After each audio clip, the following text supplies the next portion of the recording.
Welcome to the first episode of Hat Talks with Arch. The topic: Decision Making in Times of Crisis. He's 80. Should we continue? That still rings in my head. Mrs. and Mr. R are an elderly couple who live alone in an empty nest, mind their own business, and are very, very agreeable.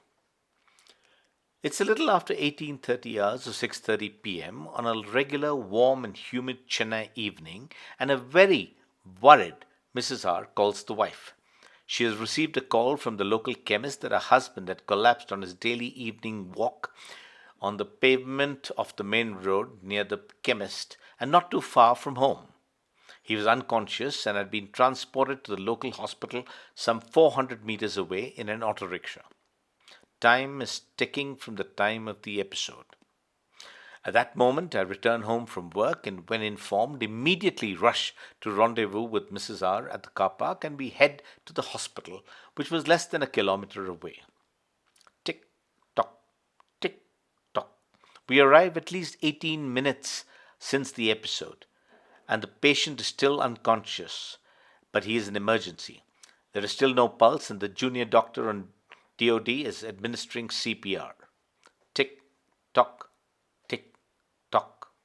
Through a contact, I get access to the owner of the hospital, who on her rounds meets me, and I request full cooperation of her team to revive the patient and reassures her that we are good for the money. The patient does not respond to CPR. There is still no pulse or heartbeat detected.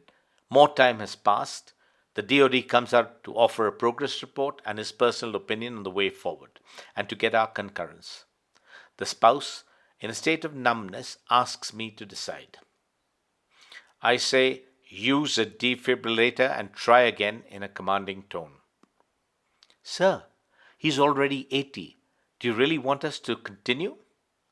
Please realize that even if he does revive, he could be a vegetable, brain dead, etc., was the response from the doctor. Yes, we are aware. Just try it and we accept the risks.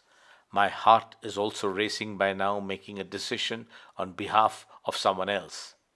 But I was given command and could not procrastinate. It is now more than 30 minutes since the episode. The patient miraculously responds to defibrillation, revives, and his heart is pumping again, and he will be wheeled across the road for a CT scan. I call upon a friendly neighborhood doctor and request his immediate presence at the CT scan. He rushes to the hospital in 6 minutes and in time to accompany the patient for the CT scan. The patient survives, and his care is subsequently over the next few days taken over by his personal cardiologist and physician. There are no scars or telltale signs. Today, he is hale and hearty, walking and having a sundowner while continuing his life like he always did. He is 90. All's well that ends well. It could well have been a different story. Lessons. While this worked out, and yet it may not have, in the following scenarios: that he does not revive and passes on, that he revives and, like the DOD cautioned, could be confined to bed for long in a different state. Leadership is only tested in crisis, plural. And when either earned or thrust into the spot, one must make a decision. There is no time to procrastinate or sit on the fence, because the crisis needs handling. Gut feeling, knowledge, and confidence is what we call upon. It could work, like in the above example, and it could also go wrong.